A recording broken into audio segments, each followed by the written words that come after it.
Jennifer, great to see you. So great to see you. So talk to me about how you get your clothes and then how you deal with shipping them and renting them. And I want to get kind of a full picture of how you look at inflation, your input costs, and then what you can charge and how you navigate all of that in this really choppy environment. Sure. So first, let's talk about the consumer. The prices of a piece of apparel have gone up 5% year over year. So now when you are getting an invitation to a wedding, and there's 2.6 million weddings this year, and you're making a more thoughtful choice. Do I need to buy this dress that I know that I'm only going to wear once or twice, or is there a better option? Should I rent it?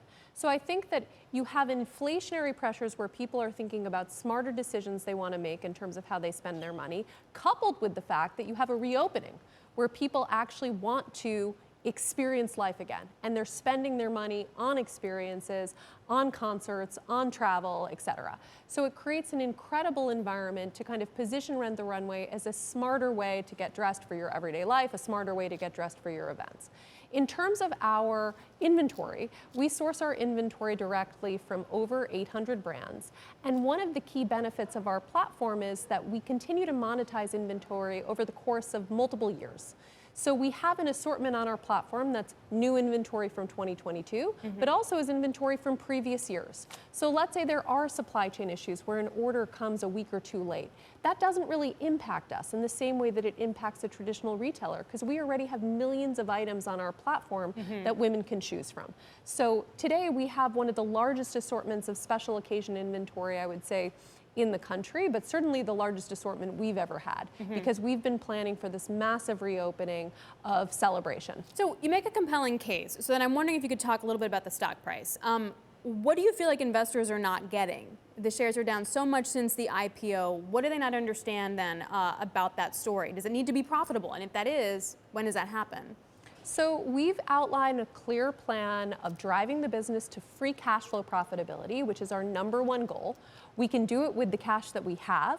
We also laid out that we only need 300,000 subscribers to get the business to free cash flow profitability, and that our growth projections this year are for 45 to 50% growth this year alone.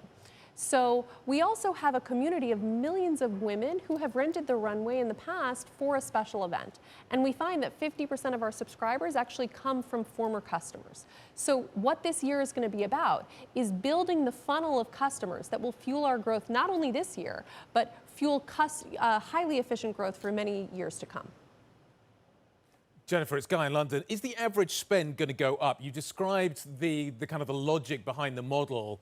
In the current environment where consumers are being squeezed, are they going to be spending more or less?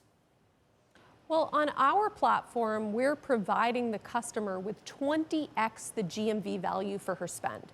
So when she spends $140 on a monthly subscription with us, she's getting $4,000 in retail value of clothing, which is actually now going up because the price of clothing is higher.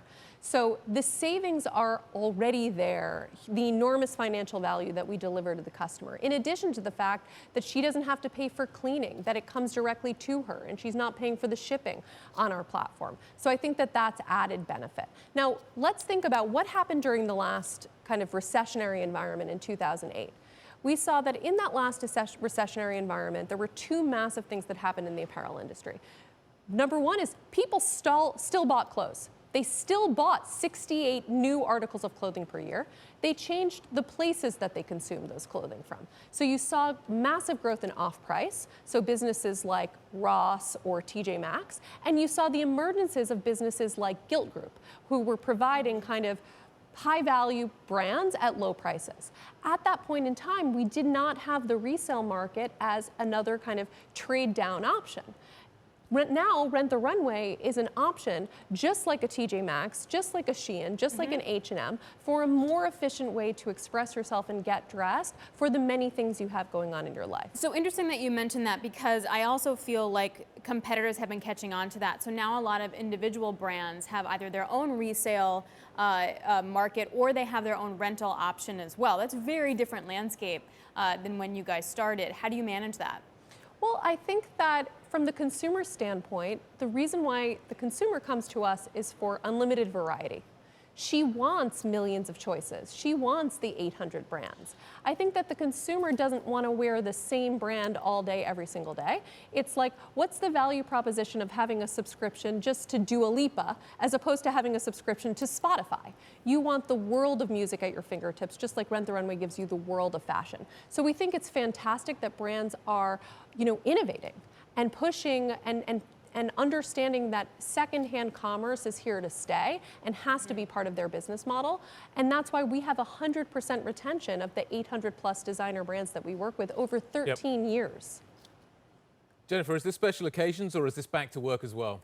And what are people wearing as they come back to work?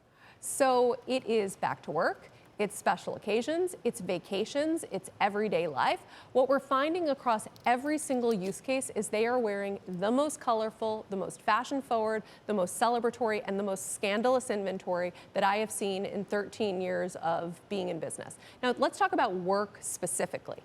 So because most offices are coming back to work in a hybrid manner, what that means, and people haven't bought workwear for the past 2 years, it means that investing in a work wardrobe doesn't make the same financial sense anymore, because you don't know what you're going to wear to the office, you don't know how many days of the week you're going to be going in. So a subscription to fashion where you can kind of utilize that for work makes even more sense today than it did in the past. And we're finding that people are renting workwear from us, but it's totally different than what they rented in 2019.